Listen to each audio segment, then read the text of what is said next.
నమస్తే, welcome to our channel. నేను పద్మిని. ప్రస్తుతంతో పాటు ప్రముఖ ఆధ్యాత్మికవేత్త, వాస్తు జ్యోతిష పండితులు కేఎస్ఆర్ గారు ఉన్నారు. మాట్లాడదాం. నమస్తే సార్. నమస్తే సార్, హాట్ టాపిక్ నడుస్తుంది సార్ బయట. శని వక్రగతి. శని వక్రగతి రీత్యా ఫలితాలు అంటే నువ్వు కూడా వీడియోలు చేసావు కదా అనకండి. జనాల్లో ఉండేటువంటి అవగాహన కూడా చాలా అవేర్నెస్ చాలా వచ్చేసింది సార్. సో శని వక్రగతి కదా, ఏంటి మరి మా పరిస్థితి, మా రాశి పరిస్థితి ఏంటి అని కమెంట్ చేసే వాళ్ళు కూడా ఉన్నారు. సో మీ ఎక్స్పీరియన్స్ని బట్టి, మీ ప్రాక్టీస్ని బట్టి మీరు ఎలా చూస్తారు సార్ ఈ వక్రగతి అనేది? అందున శని వక్రగతిని ఎలా చూస్తారు? ఈ 139 రోజులు కూడా ఆయన ఫలితాలు ఎలా ఉంటాయి? కొన్ని రాశుల వారికి మరి ఏళ్ళనాటి శని, అష్టమ శని, అర్ధాష్టమ శని నడుస్తూ ఉంది. ఆ ఇంపాక్ట్లు ఏమైనా వాళ్ళకి తగ్గుతాయా, మిగతా వాళ్ళకి ఏమైనా ఉంటాయా? ఇవన్నీ ఒకసారి చెప్పండి సార్. టక టక టక మీరు చెప్పేస్తే, రెమెడీలు కూడా చెప్పేస్తే చక్కగా. అది ఎప్పుడు కూడా మనం గుర్తుంచుకోవాల్సింది ఏంటంటే, అన్ని రాసుల మీద వక్రం అనేది ఎప్పుడు కూడా ఒకే రకమైన ప్రభావం ఉండే అవకాశం లేదు. ఓకే. సో మనకి ఏంటి అంటే కనుక, శాస్త్రం ఏం చెప్తుంది అంటే కనుక, మంచి గ్రహాలు అంటే గురుడు అనుకోండి ఉదాహరణకి, ఇది జనరల్ కదా. శని చెడ్డ గ్రహం కదా.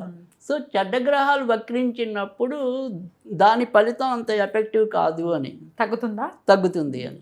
సో అదే శుభగ్రహాలు వక్రించినప్పుడు ప్రాబ్లం ఉంది అని, అంటే అశుభాలు తగ్గుతాయి కదా. ఇక్కడ అశుభాలు తగ్గుతాయి, అక్కడ శుభాలు తగ్గుతాయి కదా. కానీ నేను ఏంటంటే, మనం నేర్చుకున్న విధానంలో, మనం పరిశోధన చేసే విధానంలో, కర్కాటక రాశికి శని అశుభుడు కాబట్టి ఆయన వక్రిస్తేనే మంచిదా కదా, రాశికి కానీ లగ్నానికి కానీ. అంతేగా. ఇప్పుడు తులారాశికి శని కావాలి, ఆయనకు వక్రంలో ఉంటే వీళ్ళకి ప్రాబ్లం ఉంటుంది, ఉద్యోగాల్లో వాటిలో రావాల్సినవి కరెక్ట్గా రాలేకపోవటం. అది తర్వాత రెండోది వచ్చేప్పటికి ఏంటంటే, మనం నక్షత్రం ప్రకారం చూసినప్పుడు ఇప్పుడు ప్రస్తుతం అయితే కనుక ఇంచుమించుగా అక్టోబర్ 10వ తారీఖు వరకు కూడా రేవతి నక్షత్రంలోనే ఉండటం అనేది జరుగుతుంది. శని. సో శని రేవతి నక్షత్రంలో ఉన్నప్పుడు కన్నా కూడా అక్టోబర్ 2 తర్వాత, అక్టోబర్ 10 నుంచి తన సొంత నక్షత్రం ఉత్తరాభాద్రకు చేరుకుంటాడు. అప్పుడు మరీ వ్యాకులమైన ఫలితాలు. అప్పుడు అంటే ఎవరికి వ్యాకులత, ఎవరికి ప్రతికూలత, అనుకూలత, అవన్నీ మనం అక్టోబర్ 10న ఇంకా చాలా చక్కగా చెప్పచ్చు. అయితే అక్టోబర్, నవంబర్, డిసెంబర్ వరకు అయితే ఇంకా ఎక్కువ యాక్యురేట్ రిజల్ట్స్ ఉంటాయి, ఇంకా ఖచ్చితమైన రిజల్ట్. అదే అంటున్నా. రైట్. డిసెంబర్ 10 వరకు అంటే అది చెడైనా మంచైనా. కానీ ఇక్కడ ఉన్న రేవతి నక్షత్రంలో కొద్దిగా మిశ్రమంగానే ఫలితాలు ఉంటాయి తప్ప మరీ మనం భీతిల్లేలాగా అయితే మాత్రం ఉండవు. సో అంత మరీ కలత చెందాల్సిన అవసరం అయితే ఉండదు. ఎందుకంటే ఇక్కడ తను కేవలం బుధుడి నక్షత్రంలో, తన యొక్క మిత్రుడి నక్షత్రంలో ఉంటాడు.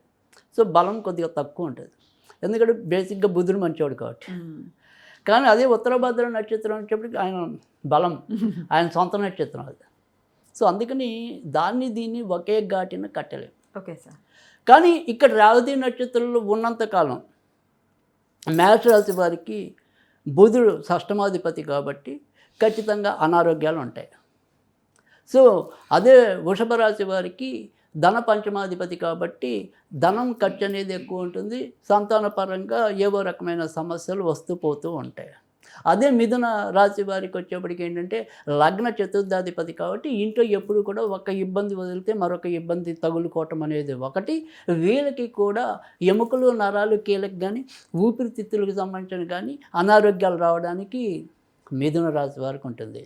అదే కర్కాటక రాశి వారికి వచ్చేప్పటికి అష్టమ సప్తమాధిపతి కాబట్టి భార్యాభర్తల మధ్య ఏవో రకమైన చికాకులు ఏర్పడుతూ ఉండటం అనేది, ఇంటికి సంబంధించిన విషయాలు అటు ఇటు తేలకుండా మందంగా ఉండిపోవటం అనేది ఉంటుంది. రోగం కూడా ఉండదు. మనం ఏమంటాం, పరీక్షలన్నీ చేయించుకుంటే నార్మల్ ఉంటుంది, కానీ లోపల ఏదో ఒక రకమైన చికాకుగానే ఉండడం అనేది అయితే కనుక కర్కాటక రాశికి ఉంటుంది. అదే సింహరాశికి వచ్చేప్పటికి ఏంటంటే సప్తమాధిపతి, షష్టమాధిపతి కనుక అక్కడ వీళ్ళకి మళ్ళీ ఉద్యోగాల్లో ప్రతిస్తంభన ఉంటుంది. అంటే ఉద్యోగాల్లో వీళ్ళకి రావాల్సిన సకంగా రాలేకపోవటం, భార్యాభర్తల మధ్య సమన్వయం లోపించటము, తర్వాత ఏదైనా సరే ఇప్పటికీ వాళ్ళు ఏదైనా విడాకుల గుమ్మం ఎక్కారనుకోండి, ఆ కోర్టు ఒక పట్టణం తేల్చకపోవటం, అంటే అక్కడ ప్రతిస్తంభన. సో అది సింహరాశి వాళ్ళకి ఉంటుంది. అదే కన్యారాశి వారికి వచ్చేప్పటికి ఏంటంటే వీళ్ళకి పంచమాధిపతి అవుతున్నాడు, తర్వాత షష్టమాధిపతి, ఎవరు? శని. అంతేగా. అందుకని వీళ్ళకి కూడా ఉద్యోగాల్లో సేమ్ అదే రకమైన పరిస్థితి, ప్రతిస్తంభన అనేది ఉంటుంది, రోగం అనేది ఖచ్చితంగా ఉంటుంది. తర్వాత సంతానం కావాలనుకుని కోరుకునే దంపతులు ఎవరైనా ఉంటే సంతానం ఏర్పడకపోవటానికి కూడా అవకాశాలు ఎక్కువ ఉంటాయి, కామవాంఛలు తక్కువ ఉంటాయి. అంటే భార్యాభర్తలకు మధ్య రిలేషన్స్కి ఏదైతే కావాలో అవి అక్కడ లోపిస్తాయి. సో అందుకే కన్యారాశి వాళ్ళకి ఆ రకమైన చికాకు ఎక్కువ పట్టడం అనేది ఉంటుంది. అదే తులారాశి వారికి వచ్చేప్పటికి పంచమాధిపతి, చతుర్థాధిపతి. సో అందుకని ఇంట్లో కూడా వీళ్ళకి కూడా సేమ్ మిథున రాశి వాళ్ళగానే ఒక సమస్య వెళ్తే ఇంకో సమస్య తగులుకోవటం అనేది ఒకటి, సంతాన పరంగా ఏదో రకమైన వ్యాకులత చోటు చేసుకోవటం అనేది వీళ్ళకు ఉంటుంది.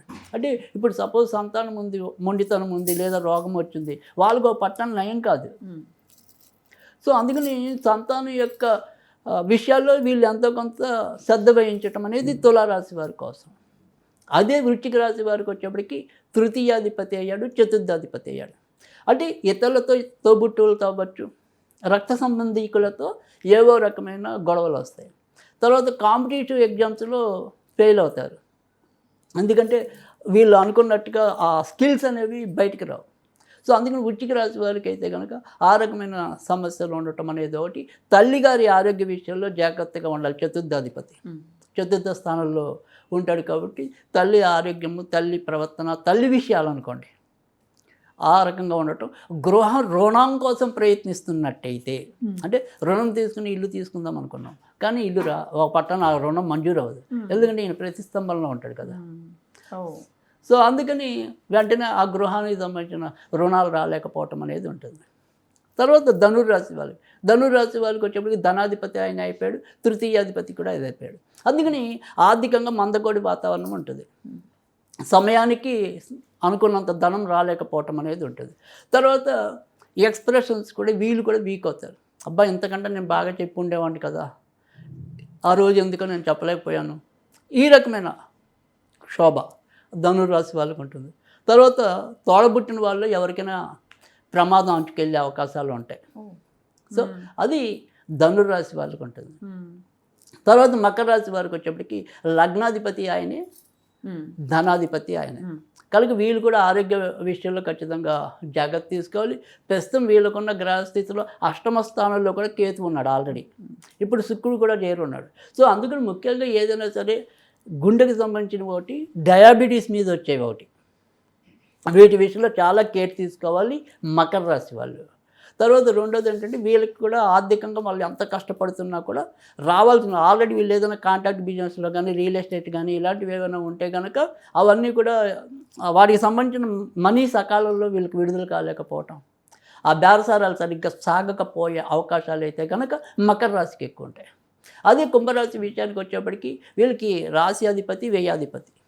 సో ఖచ్చితంగా వీళ్ళకి కూడా వ్యయం అధిపతిగా హాస్పిటల్కి వెళ్ళకుండా చూసుకోవాలి. హాస్పిటల్కి వెళ్తే అంత తొందరగా రారు, ఎందుకంటే వ్యయాధిపతి కాబట్టి కొద్దిగా ఎక్కువ రోజులు అక్కడ ఉంచుతాడు. అందుకే వ్యయాధిపతి యొక్క పాత్ర ఒకటి జైలుకి వెళ్ళటం, ఒకటి ఆసుపత్రులకు వెళ్ళటం. సో అందుకని తప్పులు చేస్తే జైలుకి వెళ్ళే పరిస్థితి కూడా ఉంటుంది. సో అందుకని చలానాలు ఏవైనా సరే, అంటే ఒక్కోసారి అలా కోర్టు గుమ్మమో పోలీసు గుమ్మమో ఎక్కకుండా ఉండే పరిస్థితి ఉండకపోవచ్చు. సో తర్వాత ఖర్చులు అవన్నీ ఎలాగో నియంత్రణలోకి రావు, అది వేరే విషయం.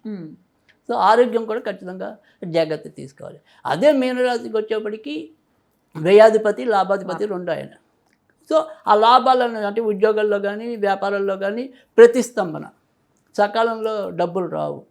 కానీ వ్యయాధిపతి కూడా, అందుకని వీళ్ళు కూడా ఏళ్ళైతే ఆల్రెడీ వీళ్ళకి ఉంది కూడా, అందుకని ఆరోగ్యపరంగా వీళ్ళు కూడా జాగ్రత్తగా తీసుకోవాలి. అందుకని ఎలా చూసినప్పటికీ ఒక్కొక్కరికి ఒక్కొక్క రంగంలో మనం ఇబ్బందులు చెప్పుకున్నాం, అందరినీ ఒకే ఘాటిని కట్టలేము. Right sir. అయితే అక్టోబర్ 10 నుంచి కూడా, అక్టోబర్ 10 అక్టోబర్ 9 8కి రాత్రి ఇంచుమించుగా 10వ తారీఖు. సరే, అయితే అప్పటి నుంచి ఆయన ఉత్తరాభద్ర నక్షత్రంలో సంచారం చేస్తారు కదా, అప్పటి నుంచి మరి బాగుండే పరిస్థితి ఏమైనా ఉంటుంది? అది బాగుండే వాళ్ళకి చాలా బాగుంటుంది. ఎవరికి బాగుంటుంది మరి? సో ఖచ్చితంగా ఎవరికి బాగుంటుంది అంటే కనుక వృషభ రాశి వాళ్ళకి బాగుంటుంది, తర్వాత కన్యా రాశి వాళ్ళకి బాగుంటుంది, తులారాశి వారికి బాగుంటుంది, తర్వాత మకర రాశి వారికి బాగుండటం అనేది జరుగుతుంది, కుంభరాశి వాళ్ళకి బాగుండటం అనేది జరుగుతుంది. రైట్. బాగుండడం అంటే అన్ని విషయాల్లో సానుకూల ఫలితాలు అని ఇవ్వటం అనేది. అక్కడ సానుకూలత అనేది అంటే ఇప్పుడు ఏమంటాం మనం పని అనుకున్నది ఒక 2 రోజులు అటు ఇటు అయినా ఖచ్చితంగా వీళ్ళకి ఫేవర్గానే జరుగుతుంది. జరుగుతుంది. సో ఇప్పుడు లోన్ కోసం ఉంది ఏమన్నా మీకు సోమవారం ఎట్టి పరిస్థితులు ఇచ్చేస్తామంటారు, కానీ సోమవారం కాకపోతే శుక్రవారం మటు గ్యారంటీగా వీళ్ళకి లోన్ రిలీజ్ అయిపోతుంది. కొంచెం డిలే అయినా ఎందుకంటే అది వక్రము కాబట్టి కొద్దిగా డిలే ఉంటుంది, కానీ ఖచ్చితంగా వీళ్ళకి ఫేవరబుల్గా జరుగుతుంది, చాలా మంచి జరుగుతుంది. బట్ చెడు జరిగే వాళ్ళకి కూడా చాలా చెడు ఉంది, అది ఎప్పుడు ఏంటనేది తర్వాత ఎప్పుడైనా మనం మళ్ళీ అక్కడ అక్టోబర్లో ఆయన వచ్చినప్పుడు అప్పుడు మళ్ళీ ఒకసారి మాట్లాడుకుందాం. ఖచ్చితంగా మాట్లాడుకుందాం. సరే, అయితే ఇప్పటి నుంచి మేము ఆరాధన చేసుకుంటాం, ఎటువంటి పరిహారాలు చేసుకుంటే ఇంపాక్ట్ నుంచి బయటపడతాం అంటే ఏం చెప్తారు? సో ఖచ్చితంగా మాకు ఏదైనా సరే అవకాశం ఉంది అనుకున్నప్పుడు మాత్రం కొద్దిగా చీమలకి వేస్తూ ఉంటే మంచిది, చిమ్మిరి ఉండలు. సో అలా 8 చొప్పున కానీ లేదా 5 కానీ అలా చీమలు రాకపోయినా పర్వాలేదు, ఏదైనా సరే చెట్టు లేదా మొక్క చీమలు వస్తాయి అనుకుని తెలిస్తే కనుక ఇంకా మంచిది, అలా వేయటం అనేది ఒకటి. సో కాకులు వచ్చేవాళ్ళు అన్నం మెతుకుల మీద కొద్దిగా నువ్వుల నూనె వేసి కాకులకు వేసినట్టయితే కనుక చాలా శీఘ్రోపశమనం అనేది ఉంటుంది. ఈ పావురాళ్ళు ఉన్నాయండి, అవి తినేస్తున్నాయి అనుకుంటా. అంటే పావురాలకి మీరు పెట్టాలి అనుకున్నప్పుడైనా సరే, పక్షులు ఏవైనా సరే వాటి మీద జంతుజాలం అంతా కూడా ఖచ్చితంగా శనే ఉంటాడు సాధారణంగా.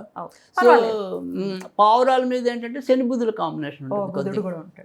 సో అది అయినప్పటికీ కూడా పర్వాలేదు, బుధుడు నక్షత్రంలోనే ఇప్పుడు ఉన్నాడు కదా, సో అందుకని పావురాలకి వేసినా తప్పు లేదు. కానీ నేననేది ఏంటంటే మీరు పక్షులకు వేసేదైనా సరే, కుక్కలకు వేసేదైనా సరే, వేటి మీద ఎవరికి వేసినా సరే వాళ్ళకి వేసే ఆహారం మీద ఒక చుక్క నువ్వుల నూనె వేసి వేయండి. ఓకే, అది మీకు చాలా శీఘ్రంగా ఫలితం ఇవ్వడానికి ఉంటుంది. బ్యూటిఫుల్ సార్, చాలా అద్భుతంగా వివరించారు. ఖచ్చితంగా ఈ విషయాల్లో జాగ్రత్తలు తీసుకోవాలన్న ఉద్దేశంతో మీరు చెప్పడం జరిగింది.